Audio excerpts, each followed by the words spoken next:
पहले तो हमारे देश में इंडियन इंस्टीट्यूट ऑफ मैनेजमेंट का एक खास स्थान है और उसकी एक अंतर्राष्ट्रीय पहचान बनी है। Our institutes are not only famous in India, they are famous all over.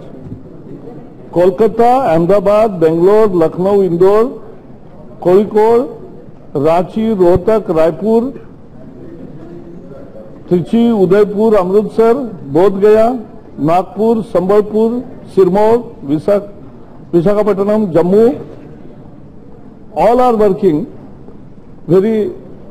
in a very good, it's an ecosystem of IIM which is working.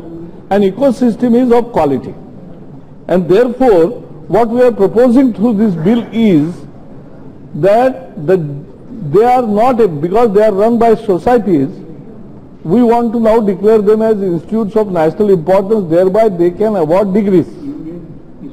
So, awarding the degree, that power we want to give.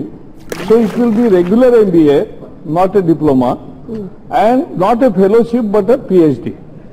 And that these two things have to be there. तो degree देना की power देना एक काम है, लेकिन उससे ज्यादा बड़ी बात है कि हम स्वायत्तता दे रहे हैं। बिकॉज मोदी जी के नेतृत्व में सरकार ये विश्वास रखती है कि अगर देश के विद्वत्ता पर हम भरोसा नहीं करेंगे, अगर देश के जो अच्छे संस्थान हैं उन पर अगर हम विश्वास नहीं करेंगे तो हम किसी पर भी विश्वास नहीं कर सकते।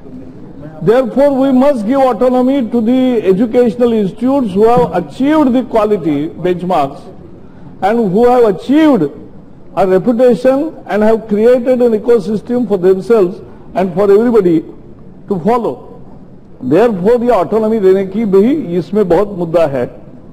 पहले गवर्नमेंट ही बोर्ड अपॉइंट करता था, गवर्नमेंट ही चेयरमैन अपॉइंट करते थे, पहले गवर्नमेंट ही search and selection committee appoint करती थी।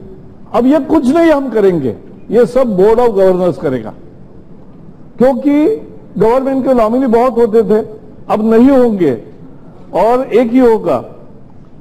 और आईएम काउंसिल का भी चेयरमैन मंत्री होते थे।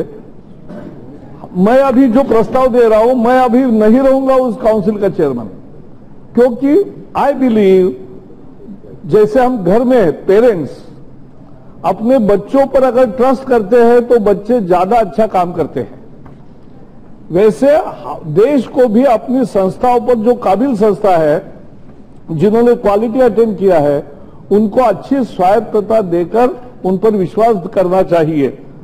फिर हम जो पैसे देते हैं, ये 7 साल ही पैसे देते हैं आईआईएम को इंफ्रास्ट्रक्चर के लिए और 7 साल खर्चा चलाने के लिए, लेकिन बाद में वो सेल्फ सफिशिएंट है और ये मॉडल बहुत सक्सेसफुल है।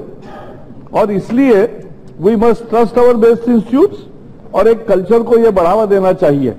We must understand and learn as members of parliament, we as a nation must learn to believe in our people, to trust our people, to trust our best institute and give them autonomy to conduct their affairs. और इसलिए ये है। हाँ, इसका मतलब ये नहीं कि जो पैसा दिया उसका क्या करेंगे कुछ पता नहीं है, ऐसा नहीं होता है, क्योंकि आखिर हम अगर रिस्पॉन्सिबल है तो वो भी एक रिस्पॉन्सिबल इंस्टीट्यूट है और वहां सीएजी का ऑडिट तो होगा, उनका एनुअल रिपोर्ट यहां आएगा, तो जिनको चर्चा करनी कभी पड़ेगी तो संसद में भी चर्चा हो सकती है, अपने स्टैंडिंग कमेटी में भी चर्चा हो सकती है, तो वो है ही चेक्स एंड बैलेंसेस में। लेकिन इससे ज्यादा कुछ भी जो गवर्नमेंट डायरेक्शंस देती थी, आपको पता है आईएम्स यहां से चलाना और ज्वाइंट सेक्रेटरी हो या बाकी हमारे अधिकारी हो, उनके द्वारा आईएम का संचालन होना, ये कोई अच्छी स्थिति नहीं है। और इसलिए for a matured democracy, we must trust our matured institutes, and therefore this is effort A, to give them power to accord degrees, and 2, to give them complete autonomy, freedom, so that they excel more. वो faculty ले सकते हैं, अच्छी faculty का variable package दे सकते हैं, उनको देश के कानून लागू है, तो छात्रों के या प्राध्यापकों के हितों के जो कानून है, बाकी कानून है, वो तो लागू है, लेकिन हर चीज के लिए सरकार की परमिशन नहीं लेनी पड़ेगी, दिल्ली में नहीं आना पड़ेगा, चिट्ठी नहीं भेजनी पड़ेगी, they will conduct their affairs themselves. और मुझे लगता है कि this is a big change, इसलिए ये बिल एक ऐतिहासिक बिल है, ये this is historical bill which is हमें एक नए युग में हम जा रहे हैं कि जहां हम हमारे बेस्ट ऑफ इंस्टीट्यूट्स को और एजुकेशन इंस्टीट्यूट्स को ट्रस्ट करके उनको ऑटोनॉमी दे रहे हैं। तो ये दोनों के कारण ये महत्वपूर्ण बिल है, इस पर चर्चा होगी, सबके सुझावों का स्वागत है।